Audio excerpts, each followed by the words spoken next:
nagnanaising mamatay. Huwag niyong maging expression yung gusto ko nang mamatay. Masama yun. Masama yun. Pwede pa siguro maging expression sometimes. Ready na akong mamatay. Pero yung you invite death, you wish death, you pray for death, I don't think that's proper. I don't think that's good. Because for as long as we are living, God wants us to do something. Minsan po, nakapagmisa ako sa isang patay. Matanda na yung patay, isang ama, isang mister. At napag-alaman ko, yung may bahay niya, matanda na rin at nakaratay na, nasa ospital. At during that time na minimisahan ko po yung patay, ang sabi ng mga anak, Father, hindi pa po talaga alam ni nanay. Mahina, matanda na po si nanay. Baka pag nalaman niyang wala na si tatay, baka bigla siyang bigay. And I won't forget yung speech ng anak na panganay. Kasi sa huli, ay sabi niya, Lord, umiiyak. Huwag niyo po munang kukunin si nanay. Please, Lord, kailangan pa namin si nanay. Kapatid, you see, kahit na nakaratay na, kahit alagay na, kahit wala nang maibibigay, materially sa pamilya, listen, sapagkat ito'y po pwedeng mangyari sa atin. Kapatid, huwag mong hangarin ng hangarin, gusto ko nang mamatay, sapagkat kapag yan ay nakatakda na, darating naman yan. Hindi ayon sa kayong kagustuhan, kundi ayon sa kanyang kalooban. Kaya huwag mo siyang pangunahan. Besides, lumalaban pa sila, ikaw sumusuko ka na? Gusto ka pa nilang mabuhay, gusto mo nang mamatay? Ano ba naman? Pwedeng, for the sake of argument, wala ka nang maramdamang pagkalinga sa pamilya, okay? Pero ang buhay ba ay ganun lang? Ang buhay ba, nabubuhay ka para sa mga taong nagmamahal sa'yo? Hindi ka ba pwedeng mabuhay para sa mga taong pwede mo pang mahalin at paglingkuran mo? Kapatid, kahit ang isang nakaratay pwede pa yang magdasal para sa kanyang mga minamahal. Kapatid, ang isang nakaratay na pwede pa rin makagawa ng kabutihan, sapagkat ang kabutihan ay hindi lang naman yung gumagawa ka ng mabuti sa iba. Tandaan natin na ang kabutihan ay yung inaalaw mo rin yung iba na gumawa ng mabuti sa iyo. Sa pamamagitan mo na paglilingkuran nila si Kristo. Kaya pwede ba? Alisin yung ganung ekspresyon. Habang tayo nabubuhay, ano man ang ating estado, may misyon pa rin tayo. At tulad nga po ng eksena sa Ebanghelyo, pwedeng kunin na sila ni Kristo. Pero ang sabi sa kanila, humayo kayo at ipahayag ang mabuting balita sa mundo. Sinasabi sa ating unang pagbasa, ikalawa, may kanya-kanyang tawag o misyon tayo. Pagbutihin natin ito. Ngayon ang ascension, ang ating pag-akyat balang araw sa langit, sa tulong ng Panginoon. While we must long for, for the meantime, habang tayo nabubuhay, be our motivating factor. Habang gagawin natin ang ipinapagawa ng Panginoon sa atin. Kasi mahirap magmisyon, mahirap magpakabuting tao, mahirap magpakabuting tao until the end, consistently. Ito ngayon ang ating panghahawakan. Katulad ng mga alagad, mahirap para sa kanila, ang misyon ay binigay ni Kristo. Saan sila pupunta sa mundo? Papaano sila mangangaral? Kanino sila mangangaral? Papaano pag nanganib? At yun ang nangyari. Nanganib, naging mitsa pa ng kanilang buhay.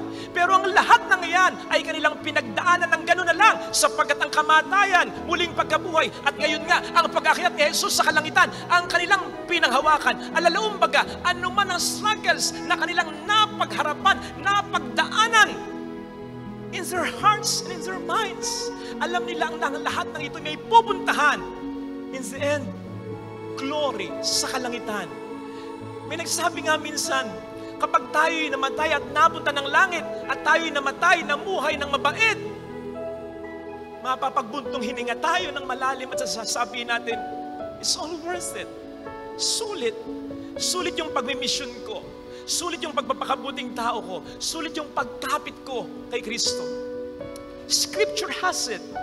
No ear has heard, no eye has seen, no mind has ever imagined what God has prepared for those who love Him. Kapatid, hindi ko ripot ang Diyos. Huwag mo sabihing bonus lang yan. Ayun tayo eh. Yun ang madalas natin sinasabi. Yun ngang gumaling ako okay na eh. Pero ito, yung buhay ko ito, napakasaya ko. Hindi bonus yun. Nasa package yan. Kasama yan. Hindi add-on lang yan. Kasama yan, maniwala ka. Ngayon, kung ang buhay mo ay hindi eksaktong maging ganyan, sinisigurado ko sa iyo, wala na sa Diyos, kundi nasa tao na, nasa atin na, nasa paligid na natin ang kamalian. Pero sa punto ng Diyos, sa punto de vista ng Diyos, kapatid, ang buhay na gusto niya para sa atin, buhay na ganap at kasaya-saya, buhay na nagsisimula, hindi sa langit kundi dito sa lupa. Lagi kong sinasabi yan. Hindi tayo nilikha ng Diyos upang maging malungkot dito at upang maging masaya sa kapila. Nilikha tayo ng Diyos upang dito pa lamang maging masaya na at upang mas magnais tayo, may mas maligayang buhay sa kabila. That's it. Ikaw na magulang, hindi mo ba ibibigay sa mga anak mo ang lahat? Kung kaya mo naman, ang Diyos pa kaya?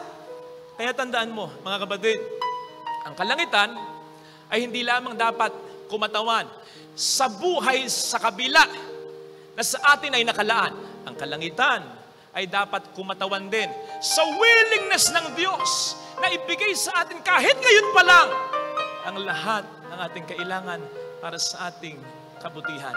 Ang langit ay hindi lamang dapat kumatawan sa buhay sa kabila kapag tapos nating mategir, literally dito sa lupa. Ang langit ay dapat din kumatawan sa buhay kahit dito pa lamang sa lupa, matapos nating metaphorically, spiritually, emotionally, psychologically, mamatay dito sa lupa. Pagkatapos ng problema mo sa negosyo mo, pagkatapos na malugi ka sa negosyo mo, pagkatapos mong mawala ng trabaho, pagkatapos kang iwan ng asawa mo, pagkatapos ng problema mo sa pasaway mong anak, sa manugang mo, sa magulang mo, sa biyanan mo, pagkatapos ng pandemyang ito, pagkatapos ng pagkalaya mo, pagkatapos ng paggaling mo, may buhay! Pagkatapos ng lahat ng pagkamatay na ito, na kung minsan pa nga, God willing, makatulad ng langit, mas masaya pa kesa sa nauna. Kapatid, basta, lagi mong pangahawakan, ang langit ay walang hanggan. Ganon ang pagmamahal ng Diyos para sa kahit sino pa man. Yan ang ating panghawakan upang maniwala tayo kahit saan, kahit kailan. Ang langit ay pwede po nating maramdaman. Basta, huwag lang natin siyang iiwanan. Kapit lang sa Kanya.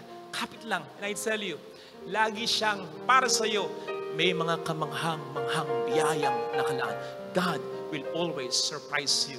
Hindi lang yan ang buhay na gusto niya para sa iyo. Maging-excited ka. Maging-excited ka. Kasi mas maraming nakalaan pa.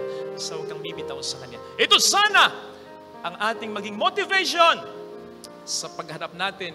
Simula bukas ha, simula mamaya, Lunes na naman, sa pagharap natin sa maraming mga hamon ng misyon na ibinigay sa atin ng Panginoon. God bless.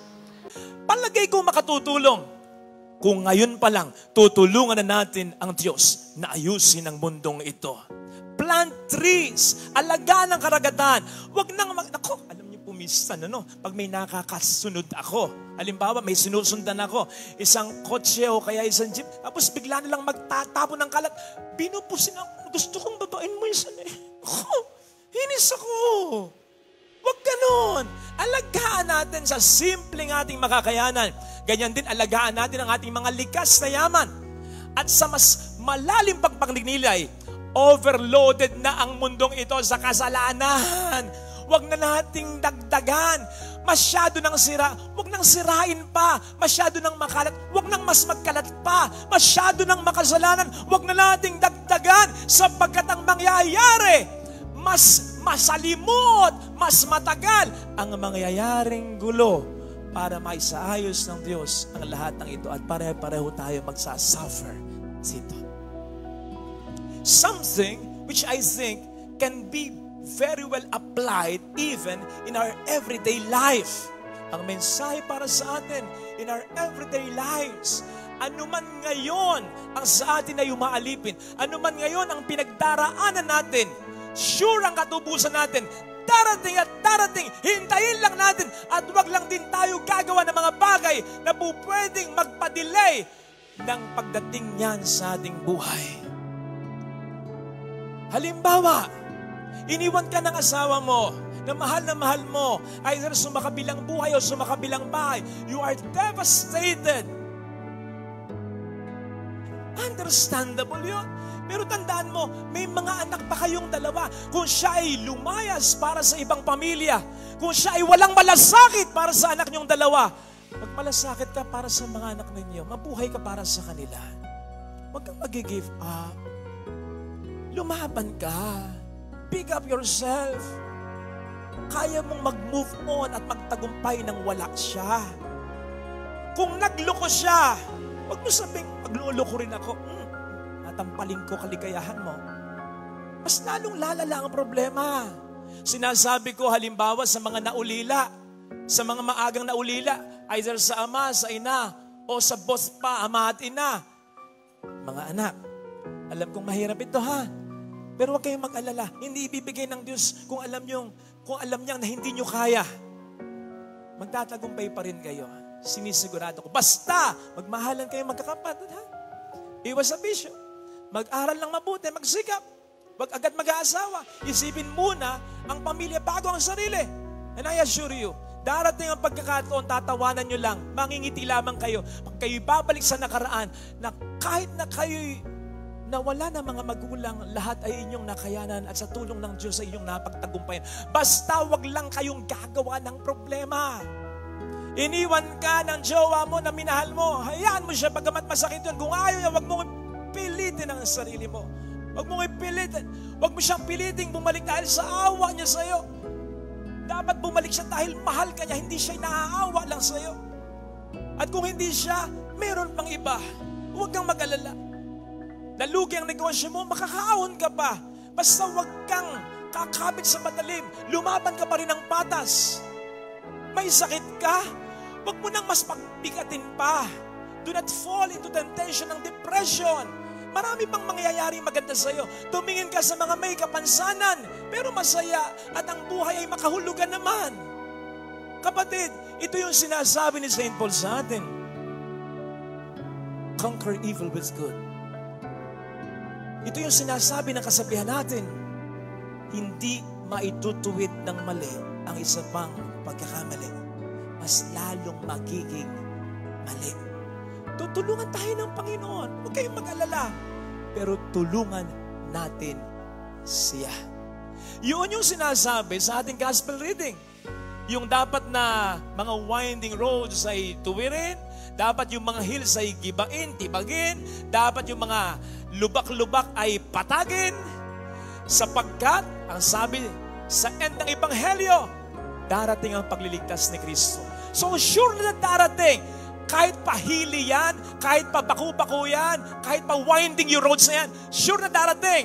Pero mas darating, mas smooth ang magiging dating. Mas mabilis na darating ang katubusan natin kung aalisin mo yung lungkot sa buhay mo, kung aalisin mo yung hopelessness sa buhay mo, kung aalisin mo yung pride mo, kung magpapakatino ka. Ano man ang problemang ibigay sa iyo ng mundo, makakaya mo sa tulong ni Kristo. Ano man ang problemang ibigay sa iyo ng mundo, sa pamilya ninyo, makakaya ninyo ng mabilis kung magtutulong-tulong kayo. Kung ang lahat ay magiging parte ng solusyon at hindi na magbibigay ng panibagong konsumisyon. Ito sana ang hilingin nating biyaya sa ating banal na pagdiriwang para sa isa't isa at para sa kabuuan sa ating pamilya. Talagang may reward na naghihintay para sa taong maagap, para sa taong nagtsatsaga, para sa taong nagsisipag. Yun yung sinasabi sa mabuting balita. Yun ang sistema sa salita ng Diyos, sa grasyang hatid ng salita ng Diyos sa buhay natin. Kaya maliwanag ang sabi, to the one who has, yung meron at kanyang pinagyayaman, ina-apply, sinasabuhay ang salita ng Diyos sa kanyang buhay, more will be given and he will grow rich. Siya'y mananagana. But to one who has not, actually, hindi, definitely has not He has something. Pero dahil hindi niya sinasabuhay, parang nothing na rin. To anyone who has not, even that he has, will be taken away from him. Kasi hindi natin isinabuhay. Hindi natin i-apply sa buhay natin. Brothers and sisters, ganun ang grasyang hatid ng salita ng Diyos. Isabuhay natin at mas marami pa tayong mararamdamang grasya sa buhay natin. Yung salita ng Diyos na umiwas siya sa tukso, nako, mas patatatagin ka ng Panginoon laban sa mga tukso kapag ito ay in-apply mo sa buhay mo. Yung sinasabi ng Panginoon na kapag ikaw ay nagbigay, babalik sa iyo siksik, liglig at umaapaw, mararanasan mo yon. Kaya kapag naranasan mo yon, mas lalo kang magbibigay. Hindi mo maranasan yung siksik, liglig, umaapaw kasi bakit hindi ka nagbibigay. So parang may doubt ka, totoo ba yan? Subukan mong i-apply at mararanasan mo sa iyong buhay. Yung sinasabi ng Panginoon na kapag nagpatawad ka, I will console you at maipaparamdam ko sa iyo na ikaw ay tunay na anak ko. I'm proud of you. Magpatawad ka kahit mahirap at mararanasan mo. God is like in heaven telling everyone, that's my son, that's my child, I'm proud of him. Yung magbalik ka mula sa iyong pagkakasala na sinasabi sa Ebanghelyo ay gano'n na lamang ang pagsasaya sa kalangitan. Kapatid, in a very supernatural way, maranasan mo yan. Kapag sa tindi ng kasalanan mo, nagbalik loob ka sa kandungan o kandili ng mapagmahal nating Ama. Kapatid, you want more? You will have more. Basta ipakita mo ang appreciation mo at ang effort mo na tinatambal mo sa salita ng Diyos, sa grasya ng Diyos, sa pagmamahal ng Diyos, sa buhay mo. Actually, yun din ay ma-apply natin sa ating buhay, sa mga ordinaryong bagay sa ating buhay. Maging mas honest ka, mas maging diligent ka sa trabaho mo, mas ipopromote ka niya. Mas maging mapagmahal ka, malambing ka sa asawa mo, mas palalalimin ng Panginoon ang pagsasama niyong dalawa. Mas maging responsable ka at mapagmahal kang mga magulang, mas igagalang ka ng mga anak ninyo, ng mga anak mo. Mas maging mabuting anak ka at mas mararamdaman mo ang pagiging ina at tatay ng mga magulang mo. Mas maging caring kang kapatid at ang iyong kapatid sa iyo ay mas magiging expressive, mas maging mabuti kang tao at marami kang ma-attract na mabubuting bagay, marami kang mamamagnet na mabubuting bagay at pangyayari sa buhay na ito. Tama namang ang ulan ay pinasisinaya, pinababagsak ng Panginoon, both sa mabubuti at masama. Ang araw ay pinasisikan niya both sa mabuti at masama. Pero hindi po pwedeng mas makinabang yung masama. Mas makikinabang pa rin yung gumagawa ng mabuti. Sapagkat siya na mayroon at pinagyayaman niya, mas marami pa ang ibibigay niya. Usually, kapag meron tayong kilalang tao na alam nating may matinding pinagdaraanan sa buhay, may malaking problema sa pamilya, sa trabaho, sa negosyo, may malubhang karamdaman, may mahirap na pinagdaraanan. Madalas, ang pinapayo natin sa mga taong yan ay, kaya mo yan, kapit lang. O kaya, magpakatatag ka. Alam po ba ninyo na mali ang payong ito? Lalong-lalo na kung ito lang ang sasabihin natin sa tao. Yes, wala itong masyadong magagawa. Kahit pa may pera yung sinasabihan mo. Kahit pa maraming kakilala at very close ang pamilya ng pinagsasabihan mo. Yung dumaranas ng matinding problema. Tanungin po ninyo yung mga close ang family, mayaman, maraming kakilala, na dumaranas ng matinding mga problema. Halimbawa, may nagkasakit ng malubha sa pamilya o mismong siya nagkaroon ng problemang matindi, nalugi sa negosyo, natanggal sa trabaho, etc.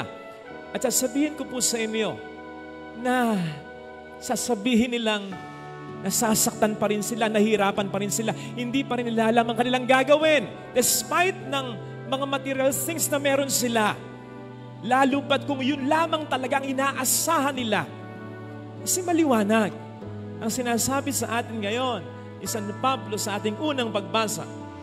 Ang laban natin sa totohanan lamang ay hindi material, kundi espiritual. Ang totoo nating kalaban ay hindi tao, kundi ang makapangyarihang tagapamahala ng lahat ng kasamaan na bumabalot sa mundong ito. In other words, Ang demonyo, ang sabi niya dito sa sulat niya sa mga taga-Efeso, ang makapangyarihang hukbong espiritual ng kasamaan. Yan ang tunay nating kalaban at yan ang mas tunay nating laban.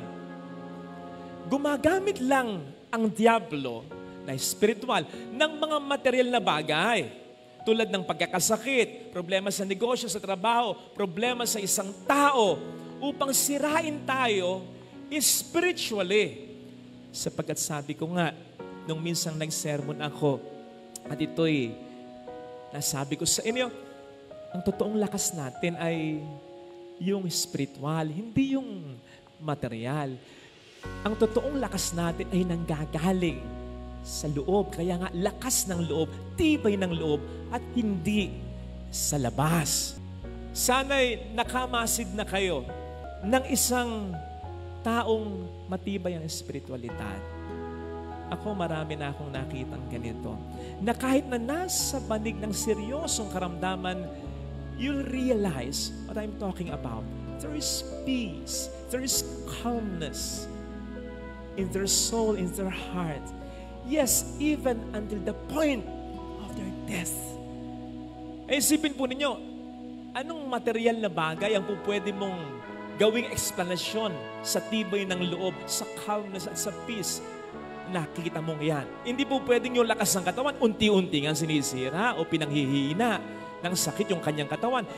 Hindi mo pwedeng sabihin pera. Kasi kahit gaano karaming pera, ay wala na. Ang buhay ay hanggang doon na lamang din talaga. Hindi mo rin po pwedeng sabihin ang kanyang mga mahal sa buhay sapagkat sabi nga minsan nung isang kakilala ko, Father, kahit anong gawin namin, pag-aalaga, paggasta, wala rin. Hanggang dyan na lamang talaga ang buhay niya. So saan talaga humugot ng pag-asa at lakas? Hindi sa labas, kundi sa loob. At yun ang dapat nating tandaan. Hindi ko po sinasabing totally mali na ipayo natin at isipin natin, tatatagan ko, kakapit ako. Pero dapat dudugtungan natin ito. Ang sinasabi ng pagbasa natin ay ito. Magpakatibay ito tayo, magpakatatag tayo sa pamamagitan ng ating Panginoon. Madalas kapag nangako ang Diyos, hindi ora mismo nandoon na. Halimbawa, ipinapangako ng Diyos na magkakaanak ka, ipinapangako ng Diyos na magiging maayos ang buhay mo, na bibigyan niya ng hustisya yung pangit na nangyari sa'yo, na siya ang bahalang maghigante sa mga taong gumawa sa'yo ng mga pangit na bagay na ito, na ang nagpapakataas ay kanyang ibababa, at ang nagpapakababa ay kanyang itataas, na magiging maayos pa rin ang pamilya mo, nagagantimpalaan niyang lahat ng mga buting ginawa mo kahit na hindi ito napapansin ng tao, na kahit na may mga pangit na nangyari sa iyo, ay mayroon pa rin mangyayari maganda sa buhay mo. Salamat sa Diyos kung nandyan agad. Pero sa maraming pagkakataon, mayroong puwang, may gap, mayroong patlang. Pero ang mahalaga, mangyayari yon sa kanyang panahon, sa kanyang paraan. Sapagkat ang Diyos ay tapat sa kanyang pangako. Kaya nga rin sasabihin ng Book of Hebrews 10:23, magpakatatag kayo, huwag kayong manghihina, sapagkat ang Diyos ay tapat sa kanyang mga pangako. Tutuparin niya yon. Yun nga lamang, meron takdang panahon. Ngayon, kung tayo'y magrereklamo, magagalit sa Diyos, hindi magdarasal, hindi magsisimba, at magiging mataas pa na siya ang dapat mag-adjust at hindi tayo sa Kanya, yung gap na yon, mas iwa-widen natin. Yung haba ng distansya ng pangako ng Diyos at ng katuparan nito, pahabain pa natin, patatagalin pa natin, katulad ng nangyari sa mga Israelita. So our complaining, our whining, our disobeying, our going far from God would really delay the fulfillment of His promises for us. Kasi tandaan natin higit sa blessing na hinihiling natin, ang importante sa Panginoon ay ang kahandaan natin, kamatsuran natin, yung karakter natin, yung ugali natin, yung disposisyon natin to receive such blessings. Kaya nga lagi natin sinasabi, hindi ibibigay ng Diyos sa iyo kung hindi makatutulong sa iyo. Hindi ibibigay ng Panginoon sa iyo kung hindi ka pahanda sa blessing na ito, sapagkat hindi ito makatutulong, makasasama pa sa'yo. So sa pagitan ng gap na yon, ng promise ng Diyos at ng fulfillment, inaayos niya tayo. Inaayos niya ang pamilya natin. Inaayos niya ang disposition natin. Inaayos niya ang attitude natin. Inaayos niya ang maraming mga bagay sa buhay natin na mas mahalaga nga po kaysa blessing na hinihiling natin. Isipin na lamang po ninyo, kung naggalit si Job sa Diyos dahil sa mga pangit na nangyari sa kanya, ibalik kaya ng Panginoon ang lahat ng mga nawala sa kanya? I don't think so. Kung nainip si David sa pagiging hari niya, kasi dineclare na pinili na siya ni Samuel bilang hari. Abe, ang nangyari, pinagpastol pa siya ng tupa, samantalang yung mga kapatid niya nasa digmaan na. Hindi nga ba't dapat ang hari nakikidigma din? Hindi nagpapastol ng tupa? Kung nainip si David, baka hindi siya naging hari talaga. Kung naggalit si Joseph, kung nagtanim siya ng galit ng hinanakit sa kanyang mga kapatid, maging sa kanyang ama, na nung bata pa siya, wala yung pabor sa kanya. Ang paborito ay ang mga kapatid niya. Baka hindi niya naabot yung narating niya. Maraming mga may ketong, palagay ko ng panahon ng Panginoon, ay hindi gumaling. Kasi hindi sila lumapit sa Panginoon. Tulad nung may ketong ngayon. Batid, yung sinabi ng Panginoon sa may ketong sa Ebanghelyo ngayon, gusto ko gumaling ka. Sigurado ko, yun din ang parang sinasabi niya sa iyo ngayon. Gusto kong ayusin pa rin ang buhay mo. Gusto ko maging masaya ka pa rin. Gusto ko makapag-move on ka na. Gusto ko maging mabuting tao ka na. Gusto ko maging masaya muli ang iyong pamilya. Gusto ko matupad yung mga pangako ko sa iyo, yung mga pangarap mo na inilagay ko sa puso at isipan mo. Hindi lang para sa sarili mo, kundi para sa pamilya mo. Pero, paano ko maisasakatuparan ito kung lalayo ka sa akin, kung aalis ka sa aking piling? Romans 10:11, hindi mapapahiya kailanman ang sa Diyos ay sumasampalataya. Kaya pwede ba, huwag mong karakarakang tutuldukan o lalagyan ng period anumang pangit na yugto sa buhay mo kung sa totoo lang ay kama lang ang inilagay ng Diyos dito, sapagkat dudugtungan pa niya ng magandang storya ang buhay mo. Keep on trusting, keep on believing. Good things are still coming. Baka sineset up ka ng Panginoon sa isang matinding milagro na kapag binigay niya sa'yo, mas pupurihin mo siya at mas pupurihin siya ng tao dahil sa'yo. Tama namang magandang sharing kung minsan, gumising po ako kaninang umaga. Praise God, praise His goodness. May trabaho po ako araw-araw. Bukas may inaasahan akong trabaho kita. Praise God, His goodness. Maganda yon. Pero mga kapatid, parang ordinaryo yon. Sapagkat halos lahat naman tayo, marami sa atin ang may ganon. Pero yung patotoong ganito, stage 3 cancer po ako, pero gumaling ako. Praise God. Namatay po yung asawa ko. After a month, yung anak ko naman ang namatay. Pero nakaya ko. Praise God. Dati po, halos wala na kaming makain ang mga anak ko.